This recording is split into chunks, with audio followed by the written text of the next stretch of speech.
And you can't escape the music, and it still feels good. It feels fresh. It's like that. Right. Like, nah. I need.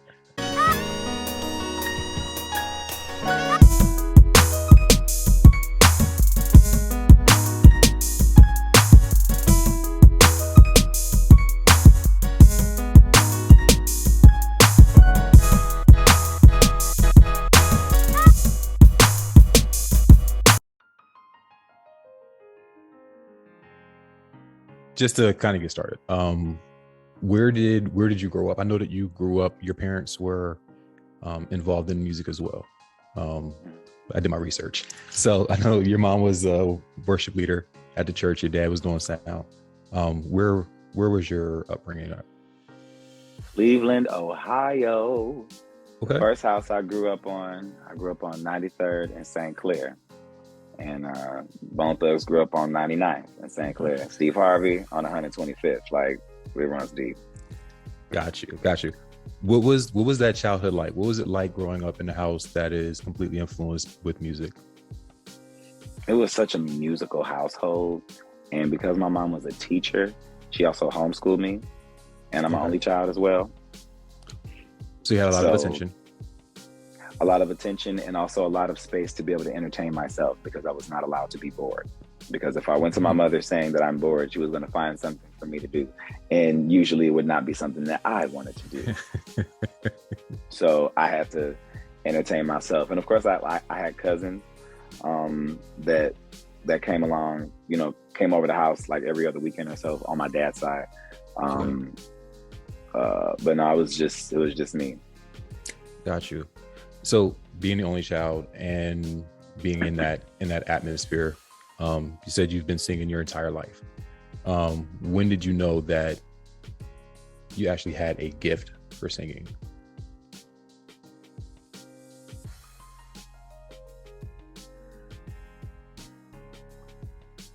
I don't know if I ever think it was a gift that I had. I think it was more so because this has been something I've been doing my entire life. Mm-hmm. I just need to figure out what I'm going to do with it. Because I always say music took me serious before I did. Like when you're surrounded by it, when you are, like Pops is doing sound for Earth, Wind, and Fire. So I've been around that, since I was a preteen, and then to go on the road for the first time at 16 as a production assistant for Earth, Wind, and Fire, to be in that environment, to see how there is a literal hive that works on the back end of this stage that makes all of these things come together. And so I had an appreciation from going from production assisting to background, and then finally, my own stuff. So there's layers to my my skill set that I was able to learn. Like I tell people, my high school, because I was homeschooled, my high school was Earth, Wind, and Fire. My college and undergrad was Badu. Wow. I mean, and I can see that now, hearing your music, because you do pretty much live instrumentation, which is a completely different feel from production music. It just, live music embodies you a lot more. It embraces the song more. So is because you were in that environment, did that make you have that love for live music? Absolutely. Because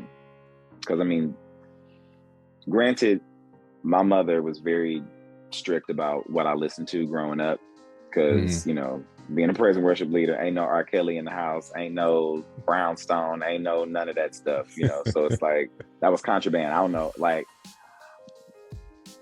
the Velvet Rope somehow got into my clutches when I was like 9, and I remember her reading the lyrics to Go Deep. Ain't seen that album since.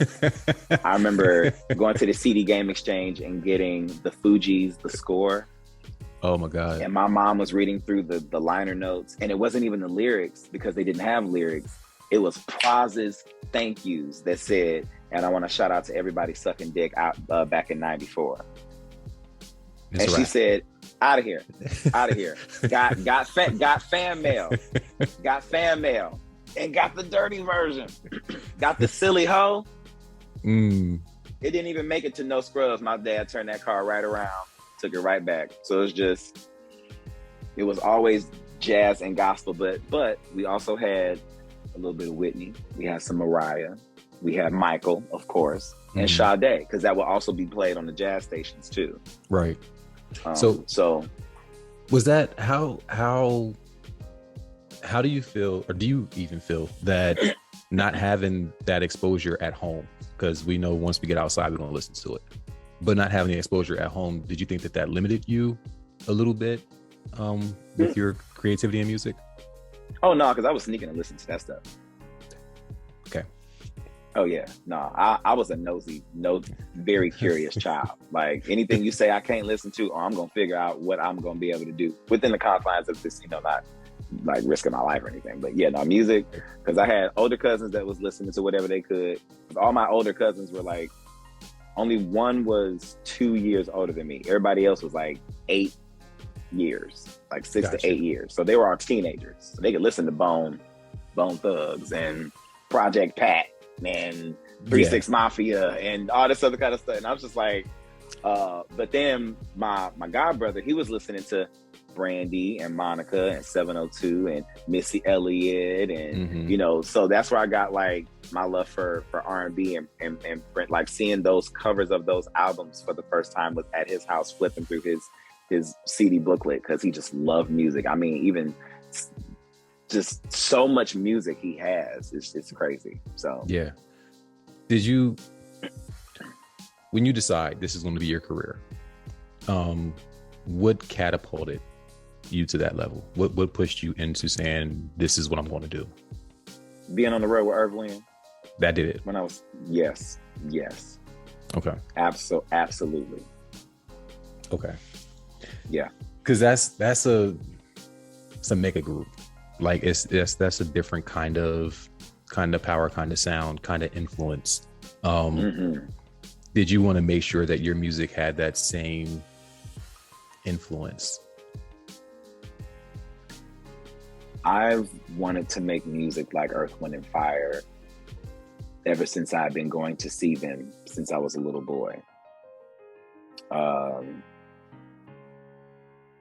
And then Philip is still hitting those notes.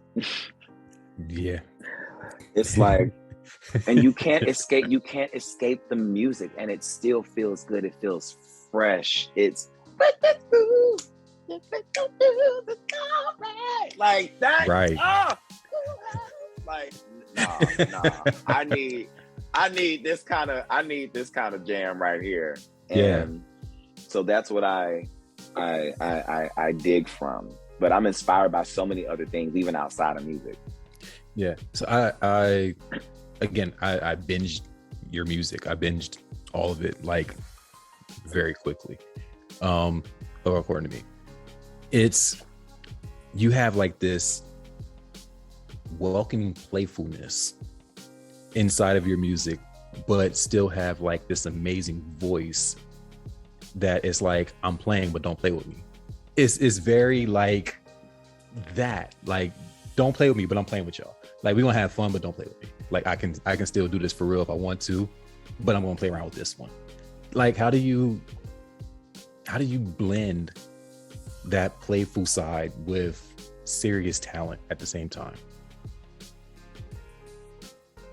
I think it's just, like I said, I'm influenced by things that are outside of music. Like, my parents took me to the movie to go see The Nutty Professor. When it came out in theaters, I was 4 or 5. Mm-hmm. They took me to go see The Mask. You could not tell me. P-A-R-T. Why? Because I gotta. Like, I just... Oh, my goodness. Woo, Jim is just... Yeah. There's a era with Jim that is like cemented in how Bugs Bunny. Mm-hmm. I knew I should have made a left at Albuquerque. So you just you have fun. Yes. Yes. That's important. Like that's Yeah. And also I'm a theater kid too. okay. Yeah. Back in Cleveland, I was enrolled in the Cleveland Institute of Music when I was about 6. I was taking classes at Cleveland Playhouse Square, where I was taking acting classes, and then I was doing Karamu Theater from like 19 till I moved out here, actually, just doing dry readings, doing musical ensembles. Like that's where I learned a lot of my etiquette for, being on stage. So when I got with Erica or I got with Kanya Doss actually was my first background gig. She's also an artist from Cleveland. But I applied those things that I did in theater to being on stage. So because it's like when I'm in the back, like it's not about me. It's about blending with the next the person that's next to me, and then blending with me so that we kind of lose our own identity to complement what's going on up there. Now, when the spotlight is on you, then you go ahead and you tear that stage up. And Erica puts the spotlight on the background singers. Like she pretty much like passes you a song, like go for it. So when there's like the saying, like you never want to out-sing the singer as the background singer. Does that apply for you? Because I don't see it. No. First and foremost, I can't speak for anybody else. I can speak from my experience. Erica is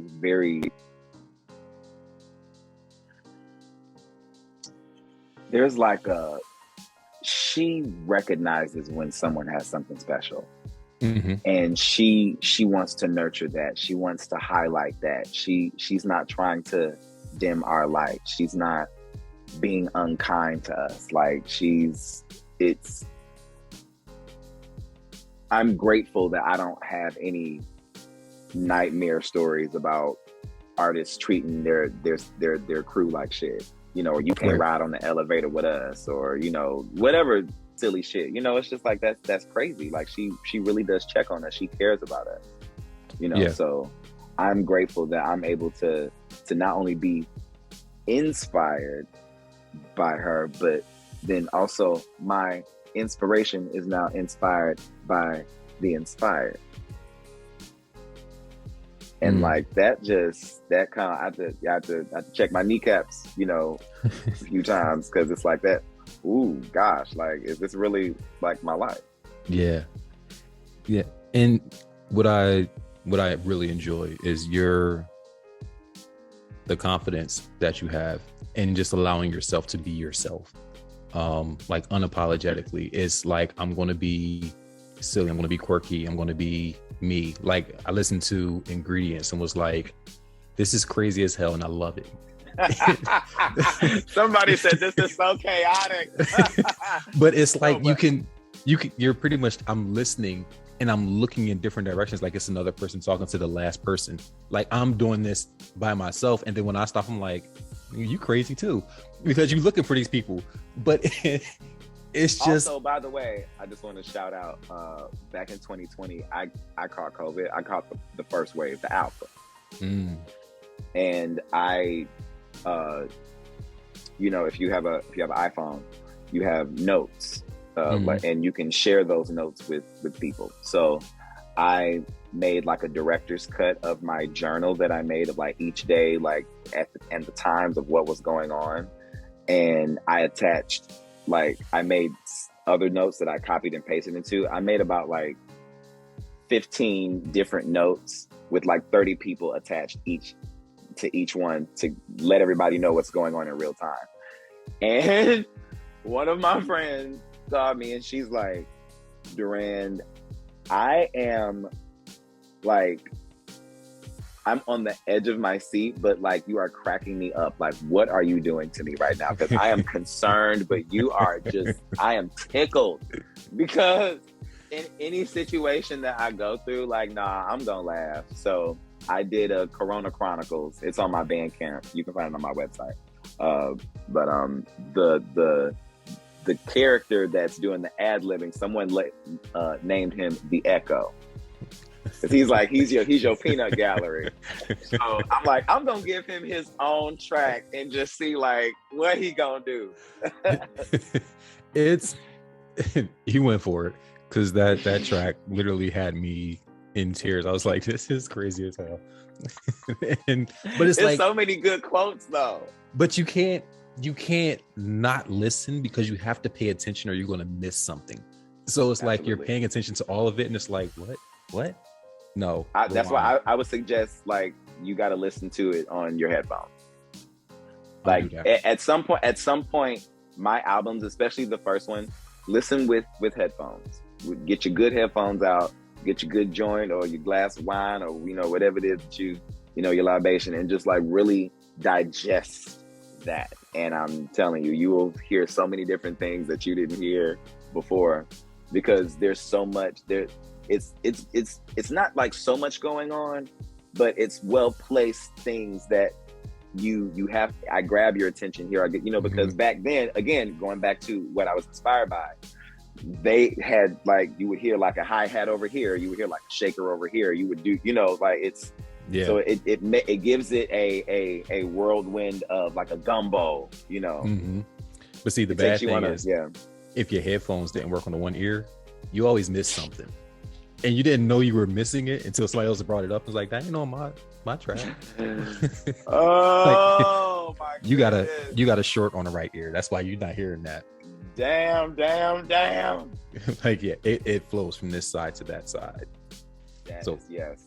Yeah, been there.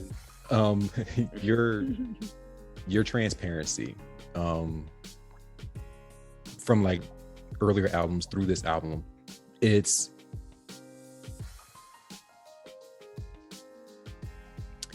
encouraging, because when like you're listening to songs, it's like, damn, this is going deep, and then you'll go from the deep transparency, it's okay, now we're gonna play, and it's like it's almost a balance. One,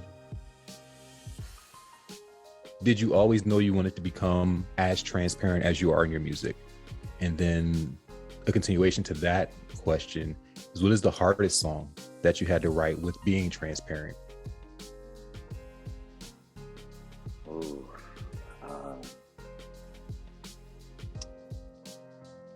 There were levels to my transparency. I think I've always been able to express myself in my music. Not all the songs I've released. Sometimes I think if you're just releasing something that doesn't intend to come out, it's almost like a audio journal that's a song.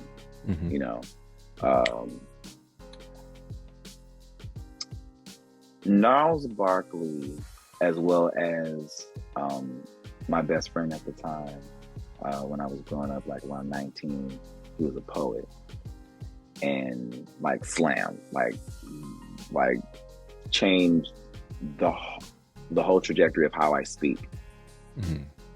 But Gnarls Barkley was another one, who's gonna save my soul now in particular. And I noticed how he told the story in a way that it was about one thing, but because of where I was in my life, I was able to identify that, and I pulled the things that I needed for that. So I started to write in a way that I could tell my story, but not tell the story. If it's that type of, So, and the hardest song to write, I think, between the art that I have out now,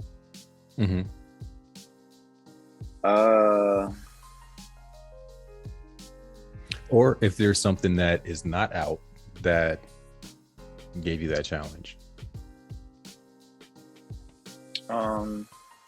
Well, there's a few songs that I've written that I'm just like, nah, this don't need to be out, because it's not for public consumption. However, if we're talking about a song that kind of touches me in a way, it would probably be New Management. Okay.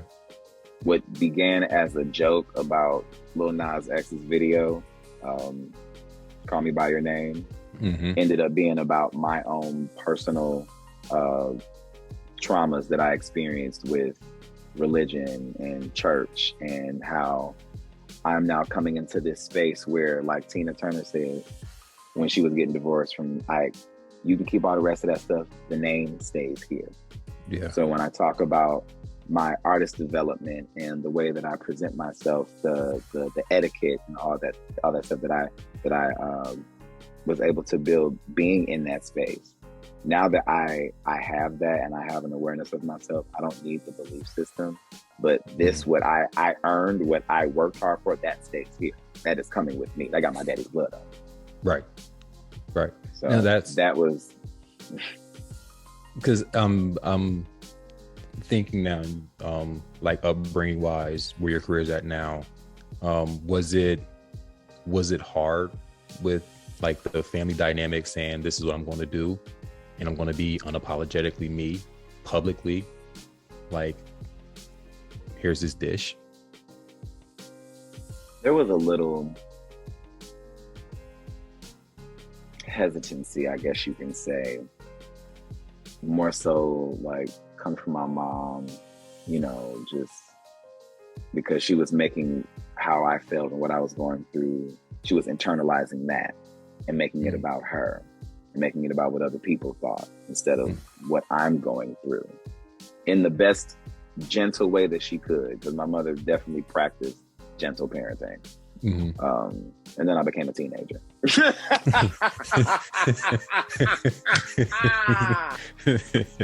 That was it. Shit.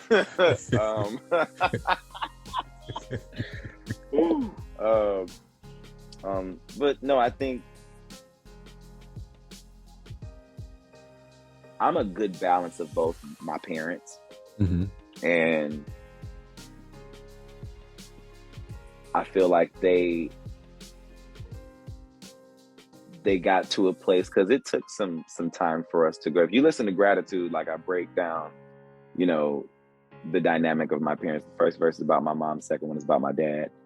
And we just I'm expressing how we had to individually and collectively grow, because not every parent-child relationship lasts.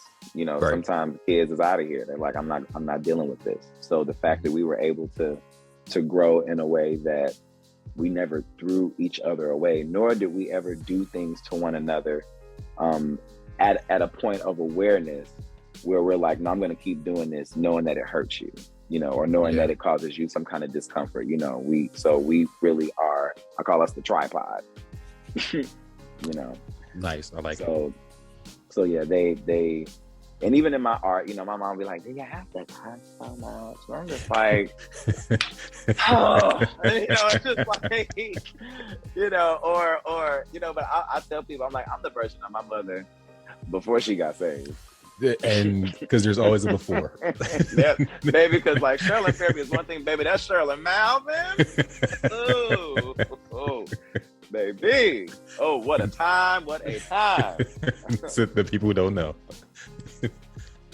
So what do you want your musical legacy, and like even not even just musical, like where you're at right now, what do you want people to get from you without taking from you? Because there's a very big difference. I would like to, I guess,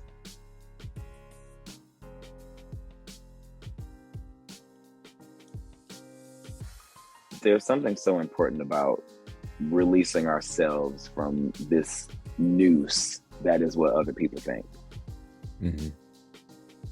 And if I can assist that in any way, even if it's just taking the grip off of it,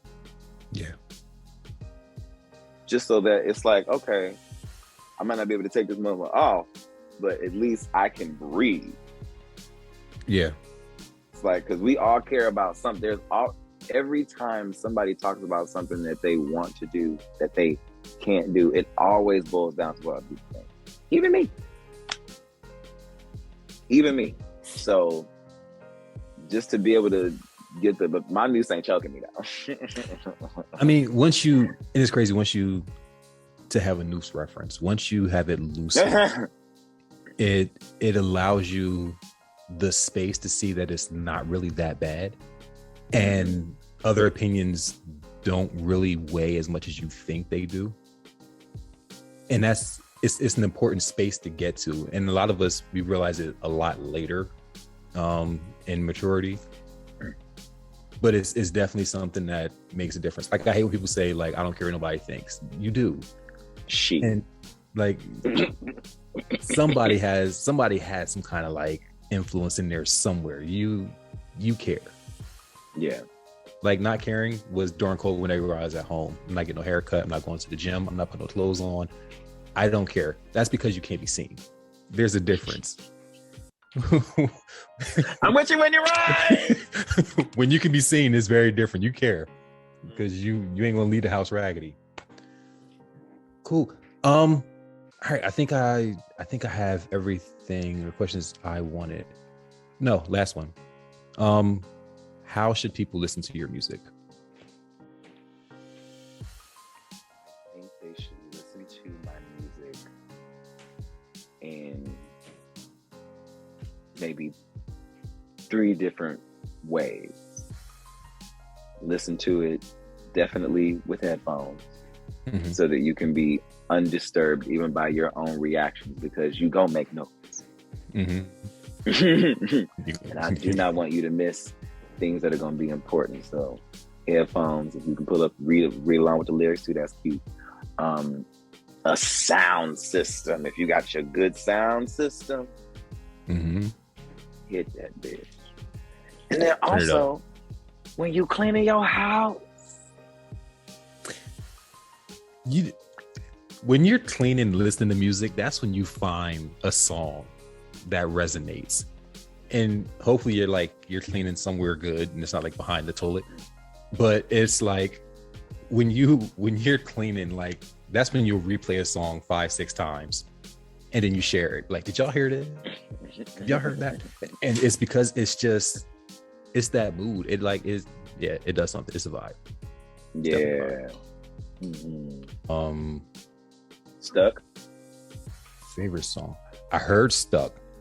And okay, so there's something about like you and Ari that just, it does what it's supposed to do, and you just kind of like get stuck. But it's a dope song that you really don't expect the dynamics between the 2 voices.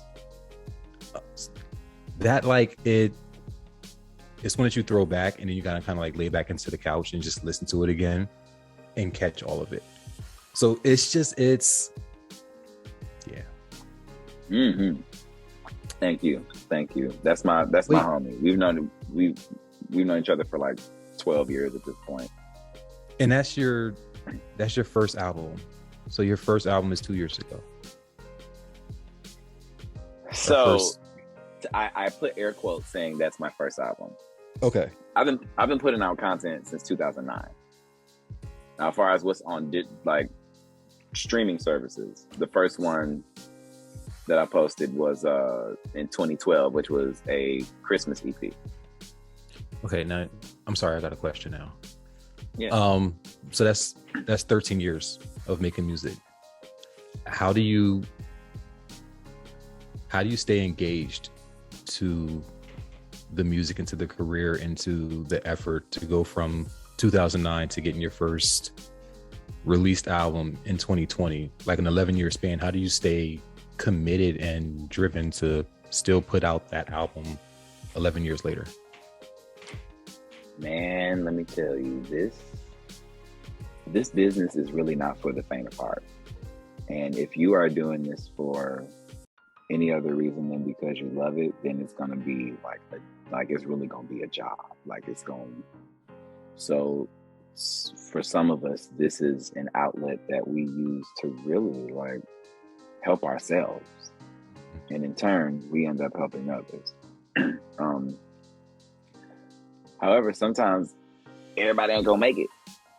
Everybody Yeah. ain't gonna keep going. You know, sometimes it might be like, man, forget this. I'm just going ahead and get me a regular job because it's you don't know where your next, like, you just to wake Yeah. up and have to figure it out versus having something steady.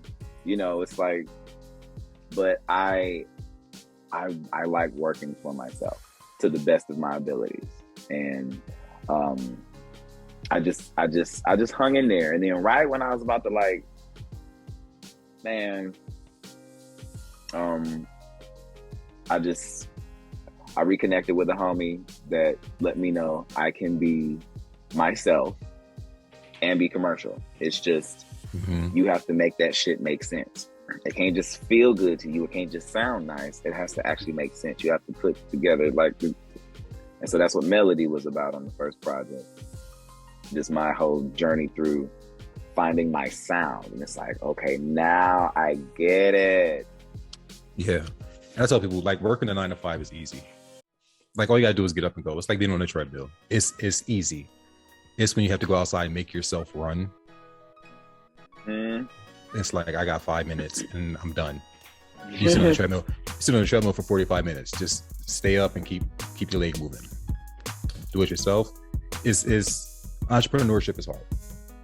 Yeah. And it looks cute because we show the cute side, and then most of us we cry in the shower.